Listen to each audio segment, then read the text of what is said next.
Kemudian sampailah orang Israel, yakni segenap umat itu, ke padang gurun Zin dalam bulan pertama. Lalu tinggallah bangsa itu di Kadesh. Matilah Miriam di situ dan dikuburkan di situ. Pada suatu kali, ketika tidak ada air bagi umat itu, berkumpullah mereka mengerumuni Musa dan Harun. Dan bertengkarlah bangsa itu dengan Musa. Katanya, "Sekiranya kami mati binasa pada waktu saudari-saudara, kami mati binasa di hadapan Tuhan, mengapa kamu membawa jemaat Tuhan ke padang gurun ini, supaya kami dan ternak kami mati di situ? Mengapa kamu memimpin kami keluar dari Mesir, untuk membawa kami ke tempat celaka ini, yang bukan tempat menabur, tanpa pohon ara, anggur dan delima, bahkan air minum pun tidak ada?" Maka pergilah Musa dan Harun dari umat itu ke pintu kemah pertemuan, lalu sujud. Kemudian tampaklah kemuliaan Tuhan kepada mereka. Tuhan berfirman kepada Musa, "Ambillah tongkatmu itu, dan engkau dan Harun kakakmu harus menyuruh umat itu berkumpul. Katakanlah di depan mata mereka kepada bukit batu itu, supaya diberi airnya. Demikianlah engkau mengeluarkan air dari bukit batu itu bagi mereka, dan memberi minum umat itu serta ternaknya." Lalu Musa mengambil tongkat itu dari hadapan Tuhan, seperti yang diperintahkan Nia kepadanya. Ketika Musa dan Harun telah mengumpulkan jemaah itu di depan bukit batu itu, berkatalah ia kepada mereka, "Dengarlah kepadaku, hai orang-orang durhaka. Apakah kami harus mengeluarkan air bagimu dari bukit batu ini?" Sesudah itu Musa mengangkat tangannya, lalu memukul bukit batu itu dengan tongkatnya 2 kali, maka keluarlah banyak air, sehingga umat itu dan ternak mereka dapat minum. Tetapi Tuhan berfirman kepada Musa dan Harun, "Karena kamu tidak percaya kepodiku dan tidak menghormati kekudusanku di depan mata orang Israel, itulah sebabnya kamu tidak akan membawa jemaah ini masuk ke negeri yang akan kuberikan kepada mereka." Itulah mata air Meriba, tempat orang Israel bertengkar dengan Tuhan, dan ia menunjukkan kekudusan Nia di antara mereka. Kemudian Musa mengirim utusan dari Kadesh kepada Raja Idam dengan pesan, "Beginilah perkataan saudaramu Israel, engkau tahu segala kesusahan yang telah menimpa kami, bahwa nenek moyang kami pergi ke Mesir, dan kami lama diam di Mesir, dan kami dan nenek moyang kami diperlakukan dengan jahat oleh orang Mesir, bahwa kami berteriak kepada Tuhan, dan Ia mendengarkan suara kami, mengutus seorang malaikat, dan menuntun kami keluar dari Mesir. Sekarang ini kami ada di Kadesh, sebuah kota di tepi perbatasanmu.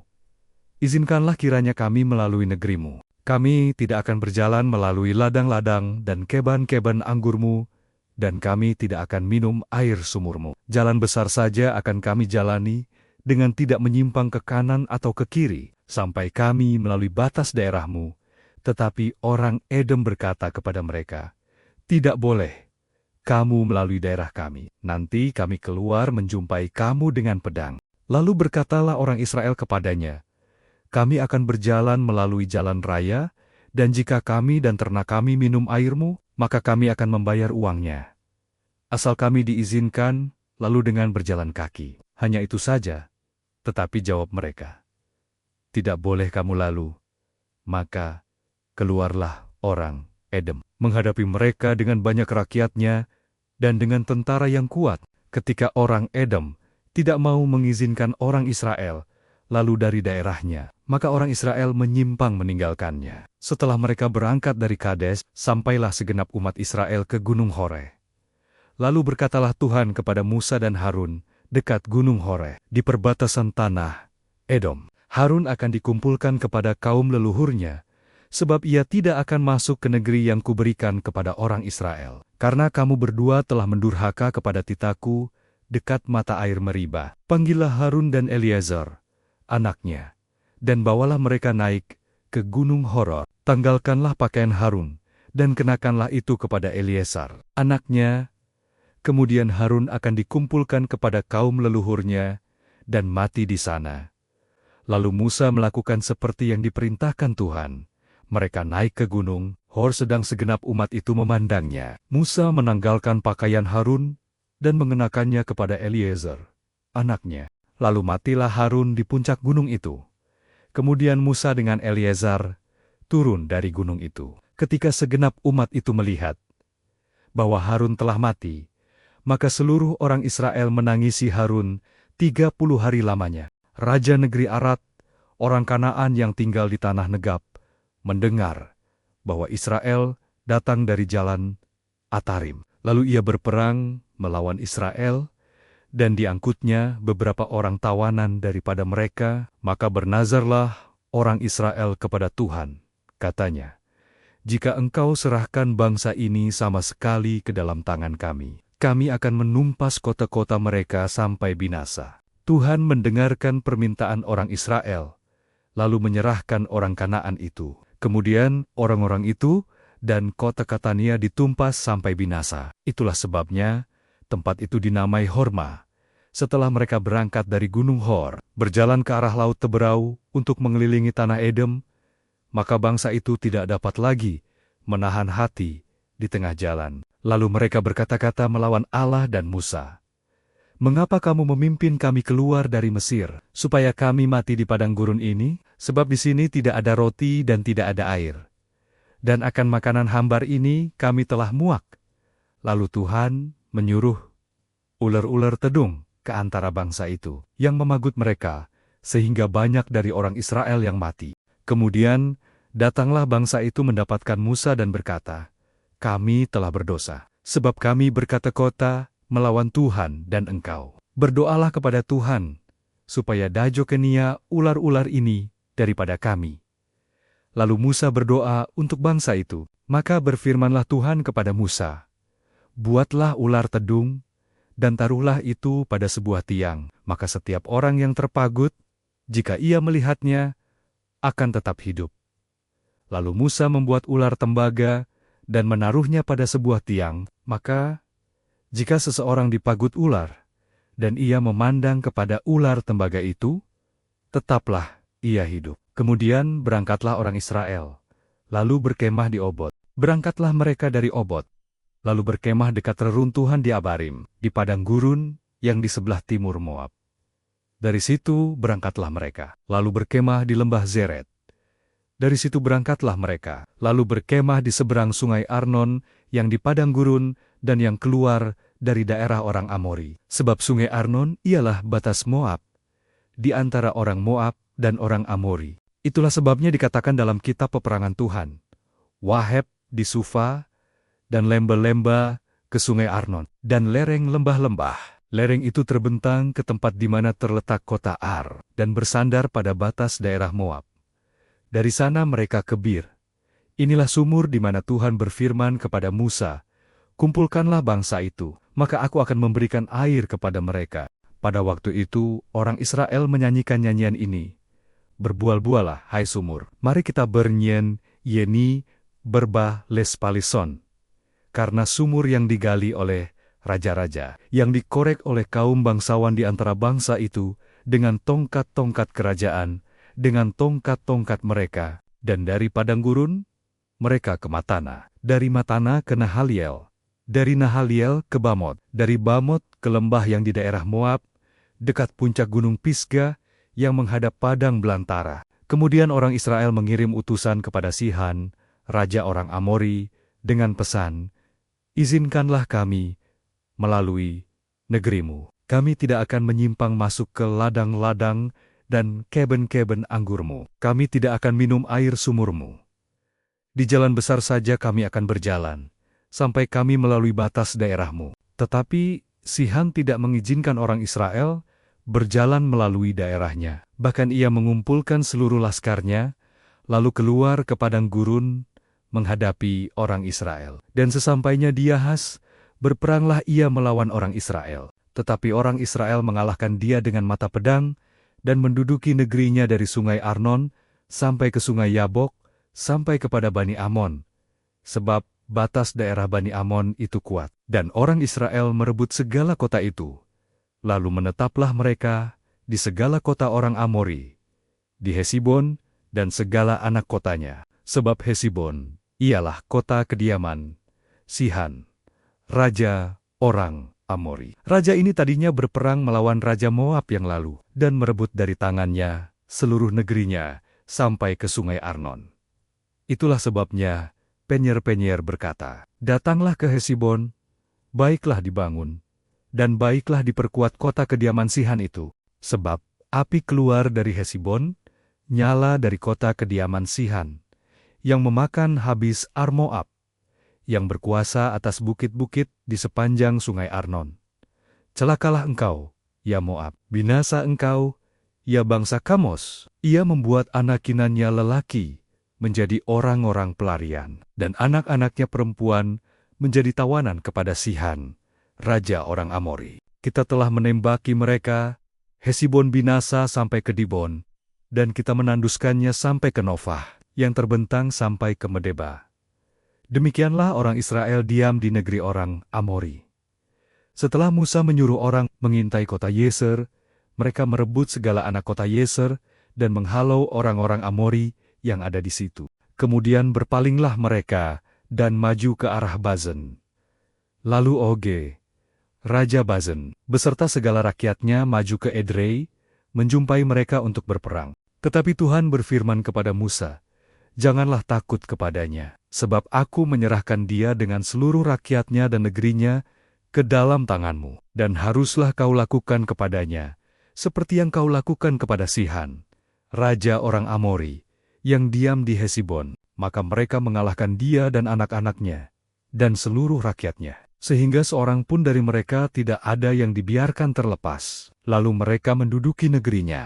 Kemudian, berangkatlah orang Israel, dan berkemah di dataran Moab, di daerah seberang sungai Yordan, dekat Yerikho. Balak bin Zippor melihat segala yang dilakukan Israel kepada orang Amori.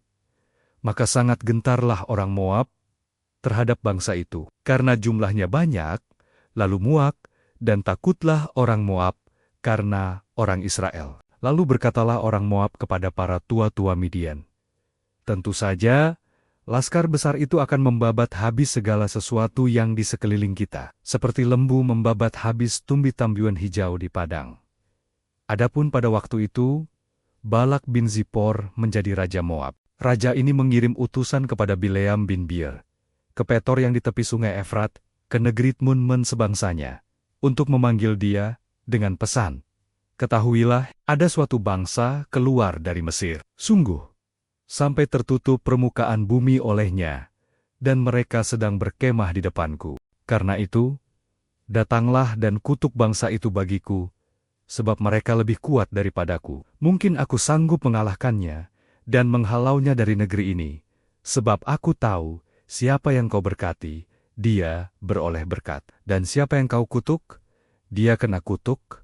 Lalu berangkatlah para tui-tua Moab dan para tui-tua Midian dengan membawa di tangannya upah penenung. Setelah mereka sampai kepada Bileam, disampaikanlah kepadanya pesan Balak. Lalu berkatalah Bileam kepada mereka, "Bermalamlah di sini pada malam ini, maka aku akan memberi jawab kepadamu, sesuai dengan apa yang akan difirmankan Tuhan kepadaku." Maka tinggallah pimuka-pimuka Moab itu pada Bileam. Kemudian datanglah Allah kepada Bileam, serta berfirman, "Siapakah orang-orang yang bersama-sama dengan engkau itu?" Dan berkatalah Bileam kepada Allah, "Balak bin Zippor, raja Moab, mengutus orang kepadaku dengan pesan, 'Ketahuilah, ada bangsa yang keluar dari Mesir, dan permukaan bumi tertutup olehnya. Karena itu, datanglah, serapahlah mereka bagiku. Mungkin aku akan sanggup berperang melawan mereka dan menghalau mereka.'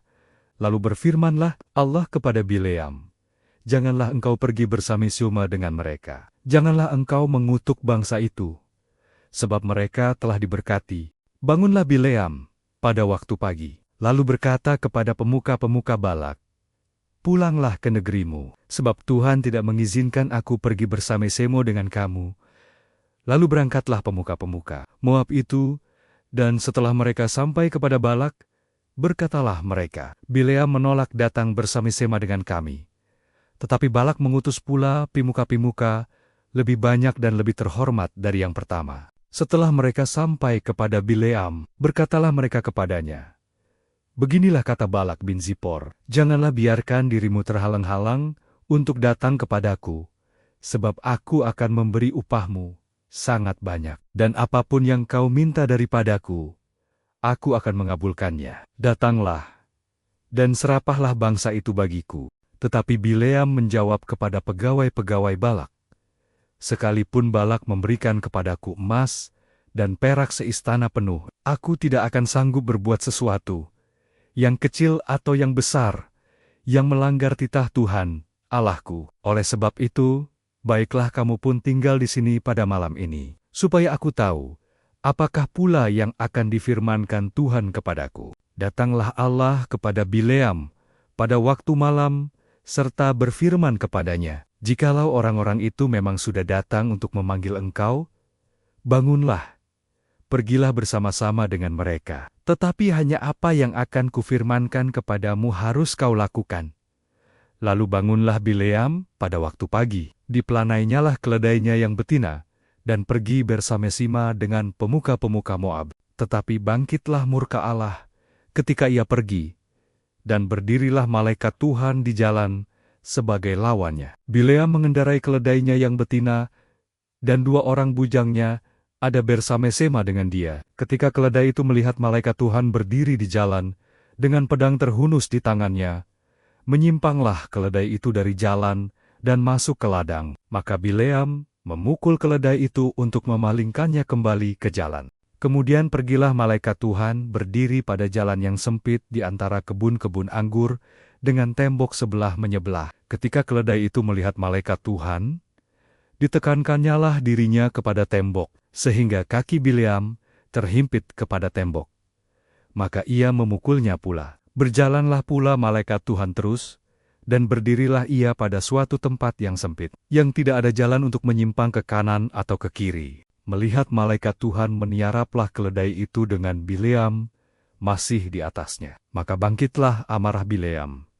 Lalu dipukulnyalah keledai itu dengan tongkat. Ketika itu Tuhan membuka mulut keledai itu, sehingga ia berkata kepada Bileam, "Apakah yang kulakukan kepadamu, sampai engkau memukul aku 3 kali?" Jawab Bileam kepada keledai itu, "Karena engkau mempermain-mainkan aku. Seandainya ada pedang di tanganku, tentulah engkau kubunuh sekarang." Tetapi keledai itu berkata kepada Bileam, "Bukankah aku ini keledaimu yang kau tunggangi selama hidupmu sampai sekarang? Pernahkah aku berbuat demikian kepadamu?" Jawabnya, "Tidak."